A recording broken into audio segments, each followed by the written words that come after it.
Coming up on today's episode of Airborne Unlimited. Soyuz launch aborted after liftoff. One Aviation Files Chapter 11. And hundreds appear to violate drone rules at Balloon Fiesta.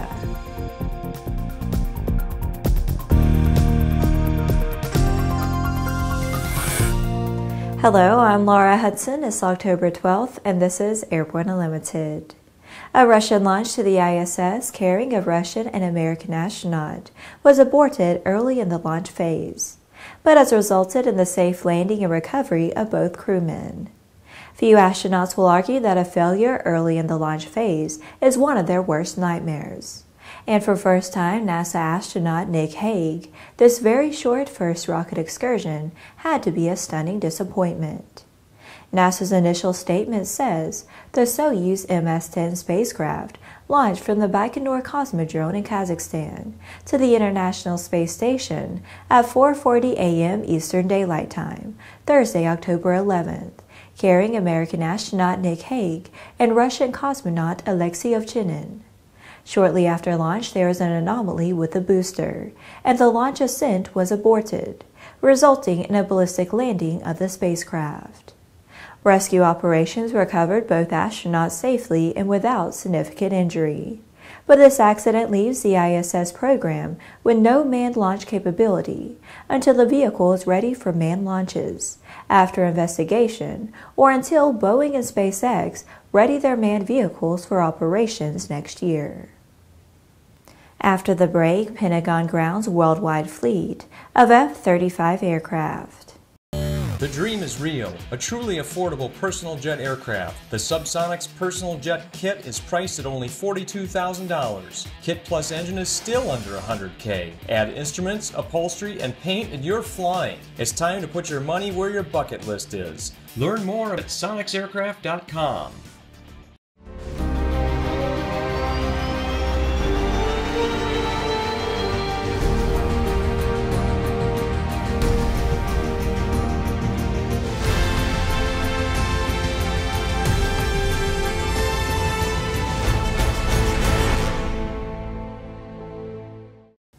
Welcome back. If you have a story suggestion for Airborne Unlimited, Aero TV, Airborne Unmanned, the AMA Drone Report, our website or podcast, just email to news-by@aero-news.net.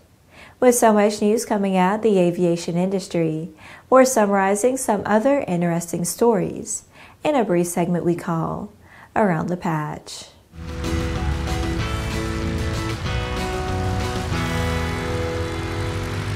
Military officials have grounded the entire fleet of F-35 airplanes, following the first accident to involve one of the aircraft on September 28th.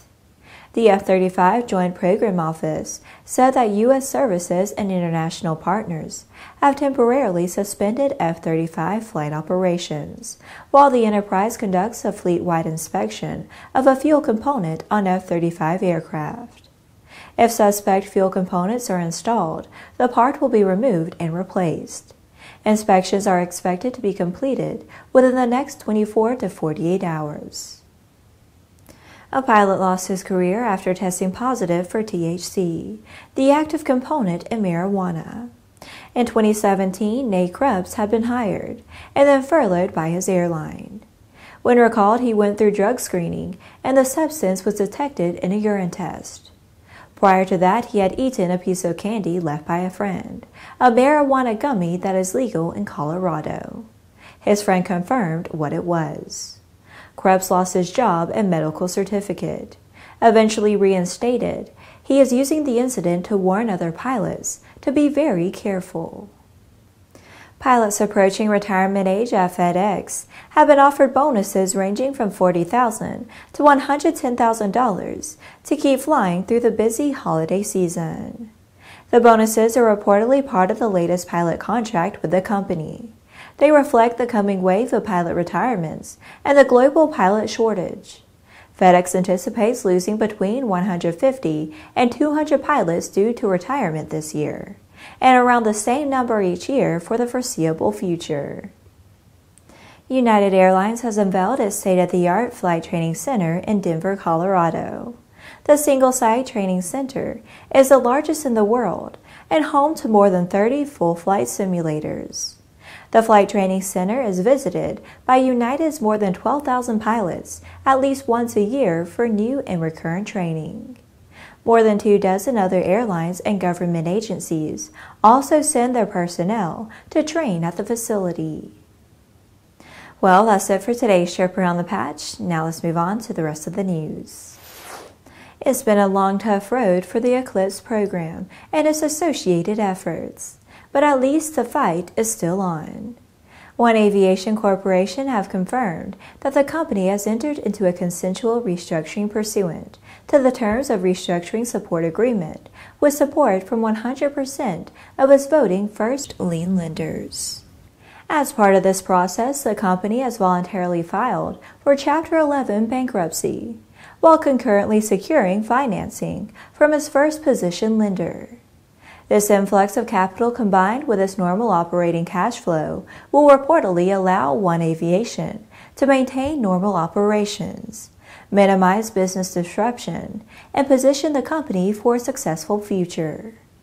One Aviation will continue its development of the next generation of aircraft, including the EA-700, while it also focuses on providing service, maintenance, and upgrades to its existing fleet of aircraft, the EA-500 and EA-550s.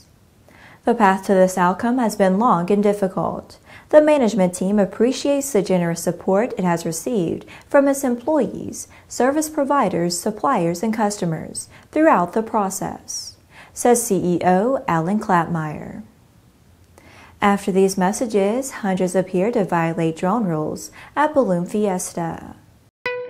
There's a difference between charting a steady course and pushing for the ceiling.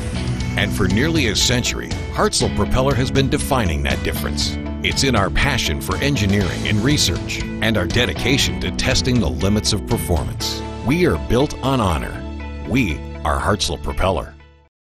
Concorde's recombinant gas RG series sealed battery technology produces a high-performance battery with the advantages of being pre-tested and fully charged at the factory. Find out more about Concorde's entire line of batteries at www.concordebattery.com. Concorde, the heart of your aircraft.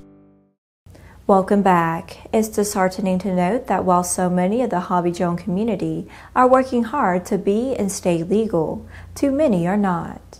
Nearly 500 drones were detected operating in the no-fly zone around the Albuquerque Balloon Fiesta. Balloon Fiesta hired Phoenix-based Aerial Armor to keep track of any unauthorized aircraft operating in the area around Fiesta Park. Current regs prohibit drone flights within the area of the park, but some 458 drones were noted within the past few days by the monitoring company, and nearly half reportedly crossed into the no-fly zone.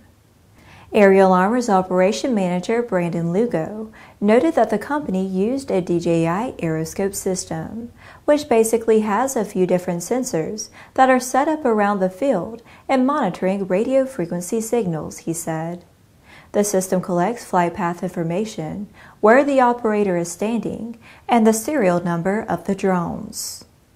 Aerial Armor said that it would be turning over data on aircraft that violated the TFR to the authorities when Balloon Fiesta is over. Well, that's our program for today. Remember that Airborne Unlimited is streamed on Monday, Wednesday, and Friday, alternating with Airborne Unmanned on Tuesday and the AMA Drone Report each Thursday. Additional breaking news bulletins may be posted for important stories that fall outside of our normal deadlines. If you're watching us on YouTube, please subscribe, and do check us out on Facebook and Twitter.